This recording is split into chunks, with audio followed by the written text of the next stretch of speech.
Okay, so I'm going to cover a lot here, but I'm going to try to keep this as brief as I can and also try to be as clear as I can.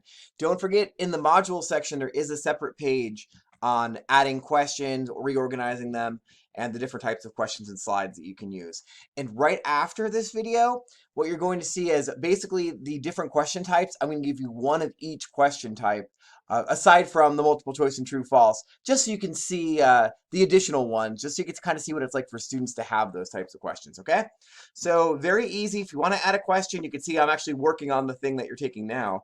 You just hit add question, and it gives you all these wonderful question types. And these are the ones that are come with the free account, but again, with our premium account, you could do all these other ones. So these are the ones that I will, that you'll be checking out in a second. They'll be quick. I'll try to make them funny or at least not boring.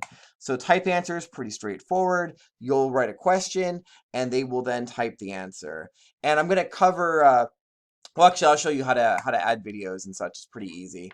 Luckily, they have a built-in feature, so it's powered by Getty Images. You just type in whatever you want, it pulls it up. So I'm going to do pirate, since we're the Buccaneers, and it pulls that up. There are different pirates. Uh-oh, it's someone stealing the stuff.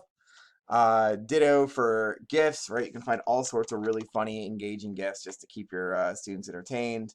And then YouTube. So the videos that you're watching, I uploaded to YouTube, and then I searched pirate. I'm not responsible for what comes up here. Pirate dance party, no way. And then you can even find audio file, or you can record your own audio. Type this, and it'll read it aloud. We'll talk about that in a second. And they have stickers too. So just so you know, those features are there, and you of course can upload your own content as well. So there's those features, very easy to add images, and sometimes you may have a longer question where it's easier to visualize. You can just get the image and upload it if it already doesn't exist here.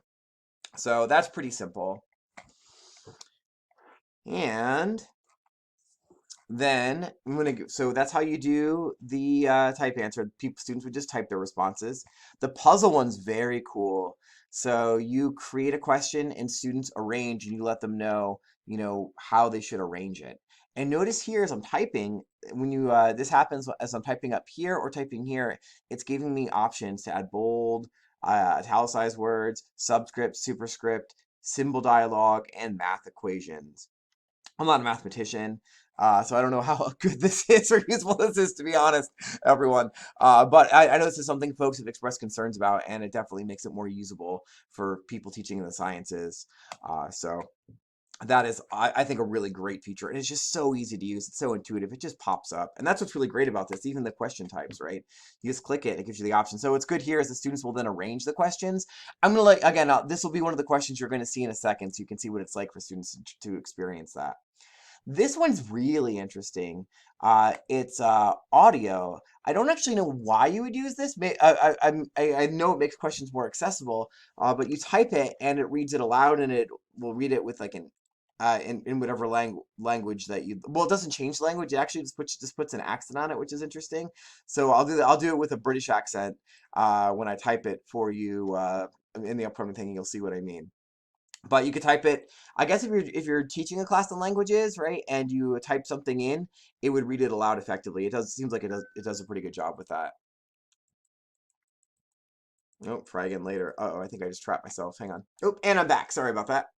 So you could do that, and there are also then these wonderful questions just to collect opinions, which are really great, depending on what you're doing in your class. So you could add a poll, and you get poll responses. And over here, so if you start doing a true or false question, let's say you're like, oh no, I start typing a question, and you're like, I decide, oh, you know what, it needs to be a regular quiz question. You can do that. You don't need to have answers 3 and 4. You could just have 2. And you can change mid-flow, which is just so wonderful. You could do a good word cloud where responses will be displayed. Again, we'll do that in a minute.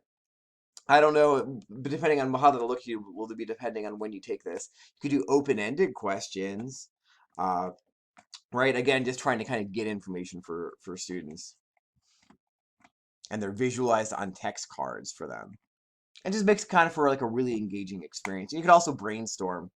So I could see, especially maybe you're talking about a main paper topic of some sort, right?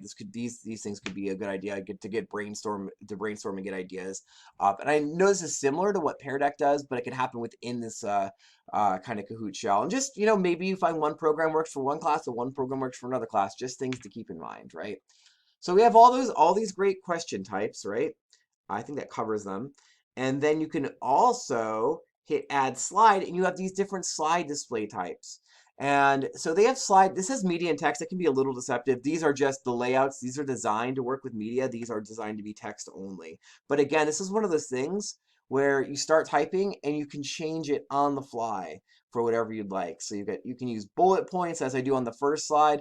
If you want to do a main quote from you or from a famous author, right? You could do that, or you could be a famous author. Again, I don't know who's taken this.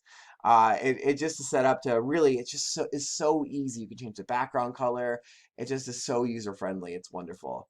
So I'm not going to show you these because I think these are pretty self-explanatory. But in a second, you can I'll do all the different non-true, false, multiple choice question types. Okay, I'll see you on the other side.